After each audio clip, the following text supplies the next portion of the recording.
for the students, but it's also good for everybody else because of the skills, because of the ideas, because of the thrust that you give to your own life by studying for 4 or 5 years in higher education. So it is a public good, and that's why to starve it is crazy. We should invest more, not less, in higher education. And as you look around the world, you know, there's a lot of people working pretty hard, and they're making a lot less money than Californians need for the way we live. So we're going to have to be smarter, we're going to have to work harder, and we're going to have to collaborate more. And that's the kind of society that I see. It's been California to me.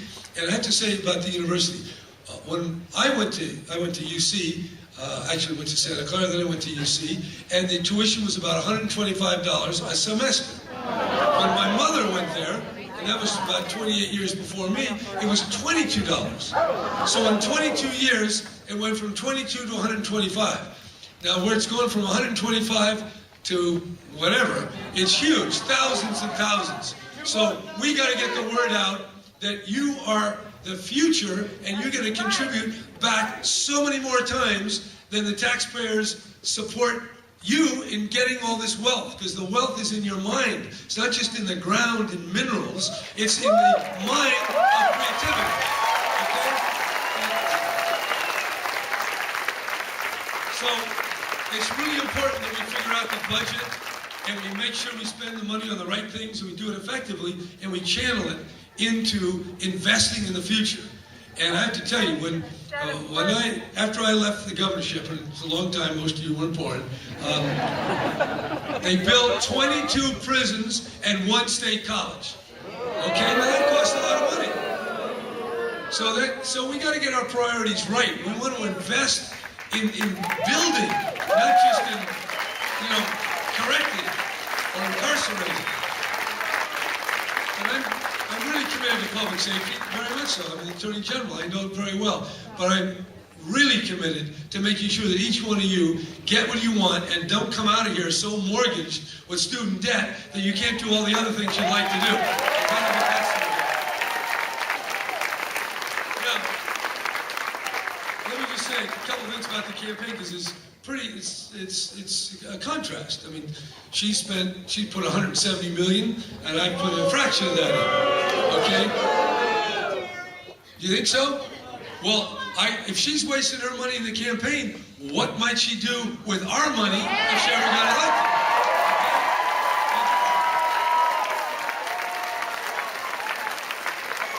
So, sometimes when you don't have enough, you make better decisions, because you have to really think about stuff. You just can't do everything.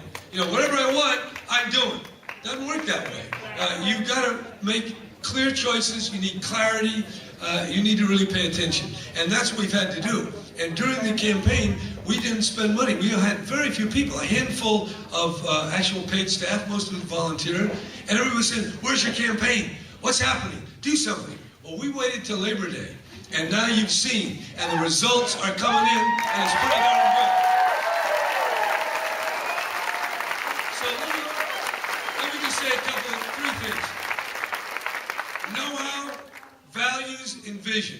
So know-how. Yeah, I think I know how to do it. I've done it before. And some people say, it's really bad to know stuff. Not knowing is really good. Just show up and say, hey, what do I do now? Did you see, I don't know, there's that old movie called The Candidate with Robert Redford. You know that one? Well, in the movie, he gets elected and said, now what do we do? I don't think we want to do that. I think we got to start. And if I am elected, I'm starting about 10 days after the election to get in with the legislators, get to the budget, get to the solutions.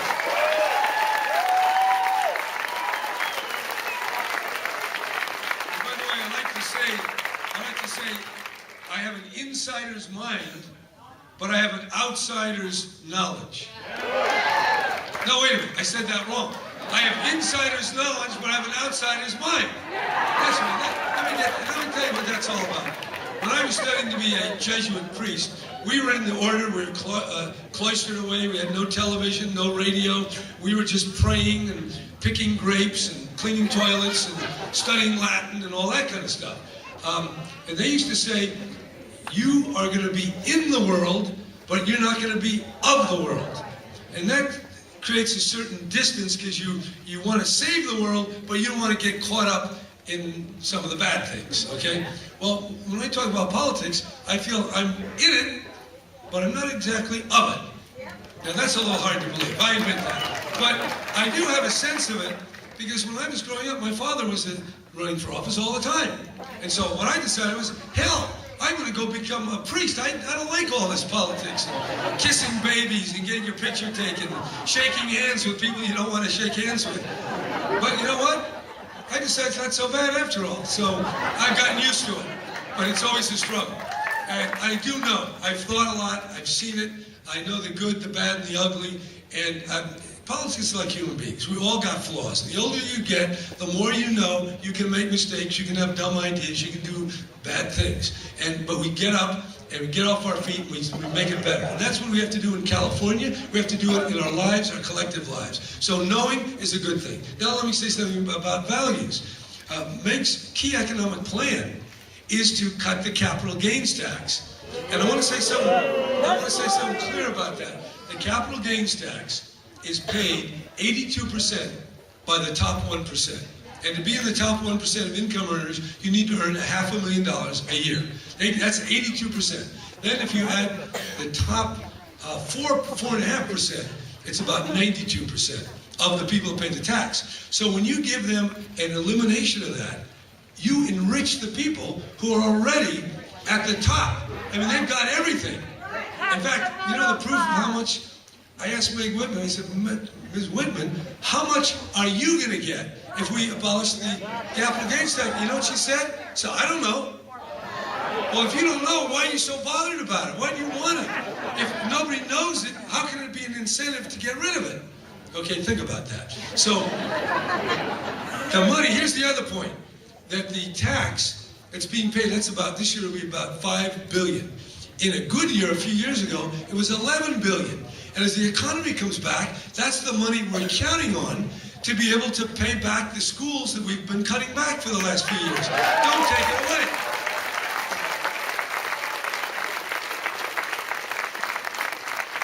And, you know, the other point is, supposing you give one of these billionaires or millionaires a $1 million tax break. That's what it is for some of the very wealthy people. What are they going to do? Are they going to spend it all in San Diego, all in California? Or are they going to do something far away? So the idea that you can take money, and by the way, the money comes out of the general fund, and the general fund is where you get your money from the state. The general fund provides the money for UC, state colleges, community colleges, and kindergarten through 12. So if you take $5 billion out of that, you're going to take some substantial sum from schools and your education. So that's why this is really an important deal. So that's values. What do you think is going to make it work? My jobs plan is not to get rid of this, create this gigantic tax break. It's to invest in green jobs. It's to create the future.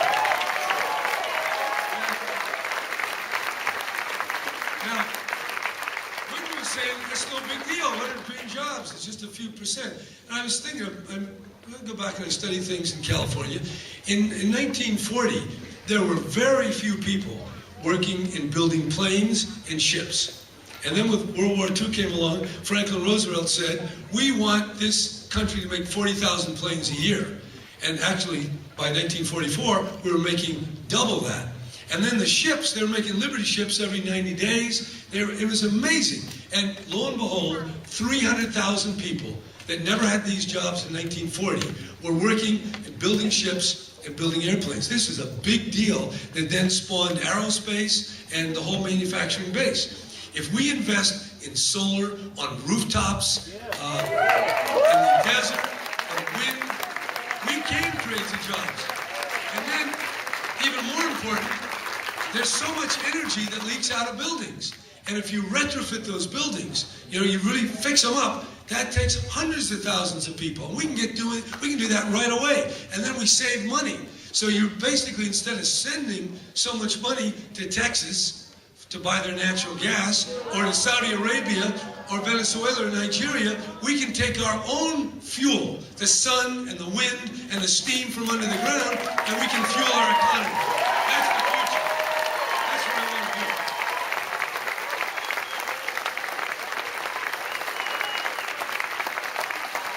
And by the way, I know you probably saw some of those ads that said, I don't have a plan. And they even quoted me. I mean, I wish they'd go back and get the context. First of all, I say a lot of things, so just because I said I didn't have a plan didn't mean I didn't have a plan. Well, maybe I didn't have a plan then, but I got a plan now. So go to the webpage, go to jerrybrown.org. We got plans. Man, you want plans? We got plans. We got a plan on water. We got a plan on the environment. We got a plan on green jobs. We got a plan on education. We got a plan on pension reform. It's all there. Take a look at it. And by the way, but it's a little challenging because we don't have pictures in our plan. I don't know if you've seen that plan. It's half pictures. And it's big print. You know, it's kind of like when they have textbooks sometimes now. My stuff is real. You got to read it. You got to think about it. So download it and think about it, all right? So that's the values. Know-how, get it done. Values, we want to, not just help those who have everything, but you want to make sure that those who don't have everything get a chance to get things. And that's really important. That's the value. And then we get our green jobs. So, look, we got some tough calls. I mean, there's a lot of problems in the state. There's a lot of problems in the country. There's a lot of problems in the world. People are fighting. People are giving our president a bad time.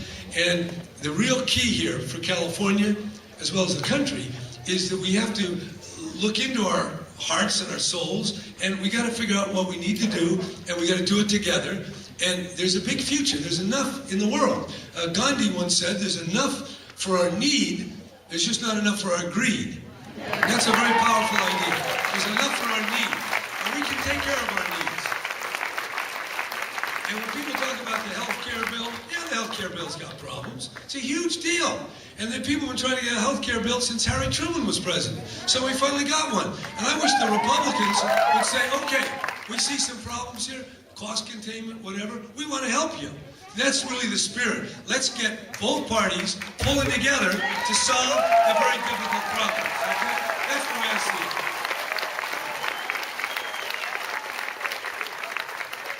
And here's what I think. I do think that sometimes, people fight a lot.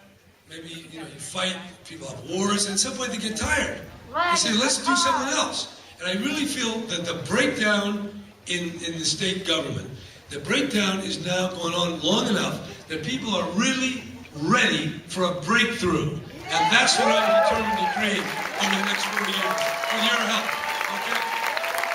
So, the last point is we got to get the vote out. We got to get the vote out.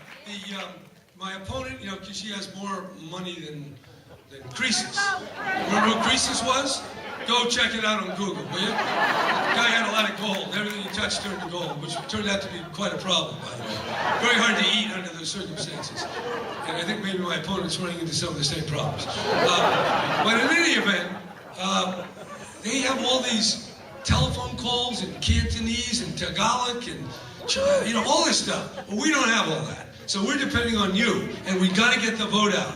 And by the way, even if we can't talk all the different languages and mailers and all these different things, we still have a lot of people. And the people, si se puede, correct. Si se puede. I can say that, by the way. I can say that very good. Very well, I should say. Okay. So we got to get the vote out, and that's where you come in. I hope you'll be able to do that. There's the State Central Committee here has got stuff, and we just got to get the vote out because we don't want to take anything for granted. Things are looking pretty good, but we still got 12 days to go. I really am counting on you. And then when we get there, then the problems begin. But we're going to solve them. I'm very optimistic on California.